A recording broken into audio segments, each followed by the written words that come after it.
வணக்கம் காய்ஸ், இன்றைக்கி ஸ்னோ டே. ஓஸ்டில் எந்த அளவுக்கு ஸ்னோ இருக்குதுன்னு சொல்லிட்டு இந்த வீடியோவில் பார்ப்போம். அது மட்டும் இல்லாமல் இந்தியாவிலேருந்து நம்ம ஸ்டூடெண்ட்ஸுக்கு பார்சல் போட்டு விட்டுருக்காங்க. அதுவுமே வந்திருக்குன்னு சொல்லிட்டு கால் பண்ணாங்க. ஸோ அதையும் வாங்க போகிறோம். ஸோ அது எப்படி பார்சல் போடுறது, பர் கேஜிக்கு எவ்வளோங்கிறதையும் நான் சொல்கிறேன். வாங்க வீடியோக்குள்ளே போவோம். ஸ்னோ டேஸில் காரை வெளியில் நிறுத்தினோம்னா நிலமை இதுதான்.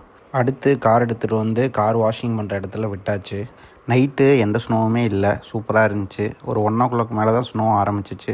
எப்பவும் போல் லைட்டாக தான் பெய்யும் அப்படின்னு சொல்லி நினச்சோம். பட் ஆனால் காலையில் வந்து பார்க்கும்போது காரே ஃபுல்லாக மூடிடுச்சு. கார் மட்டும் இல்லை, சிட்டியுமே ஃபுல்லாக மூடிடுச்சு. எப்பயுமே இந்த அளவுக்கு ஸ்னோ இருக்குமா அப்படின்னு சொல்லி கேட்டிங்கன்னா கிடையாது. இயர்லி 2 to 3 months மட்டும் இந்தளவுக்கு ஸ்னோ இருக்கும். அந்த 2 to 3 monthஸும் ஃபுல்லாக இந்தளவுக்கு டெய்லியும் இப்படியே இருக்குமான்னு கேட்டால் கிடையாது. 1 மந்த்துக்கு ஒரு வீக் மட்டும் இந்தளவு, 1 வீக் அல்லது 2 நாள் 3 நாள் இந்த மாதிரி மட்டும்தான் இந்தளவுக்கு ஸ்னோ இருக்கும்.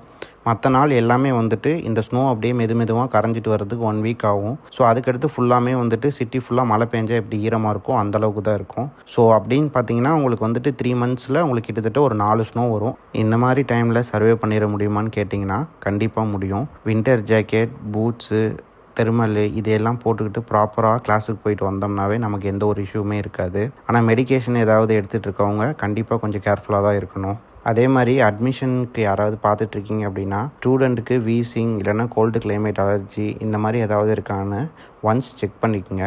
அதுக்கடுத்து என்கொயரி பண்ணுங்கள். அடுத்து கொரியர் எடுக்க வந்தாச்சு. இந்தியன் போஸ்ட்டில் இந்த கொரியர் போடணும். பர் கேஜிக்கு 500 to 700 வரைக்கும் சார்ஜ் பண்ணுவாங்க, ஒவ்வொரு டிஸ்ட்ரிக்டை பொறுத்து. இந்தியாவிலேருந்து எந்த இடத்துலனாலுமே நம்ம இந்தியன் போஸ்ட் ஆஃபீஸில் கொரியர் போடலாம். கொரியர் போட்டதுலேருந்து 1 week to மேக்ஸிமம் 2 weeksல நமக்கு இங்கே ரிசீவ் ஆகிடும். இங்கே வந்ததோடனே நமக்கு கால் பண்ணுவாங்க, நம்ம எடுத்து ஸ்டூடெண்ட்ஸ் கையில் ஹேண்ட் ஓவர் பண்ணிவிடுவோம். ஸோ அவ்வளோதான் கைஸ் இந்த வீடியோ. மறுபடியும் இன்னொரு வீடியோவில் பார்ப்போம். பாய்.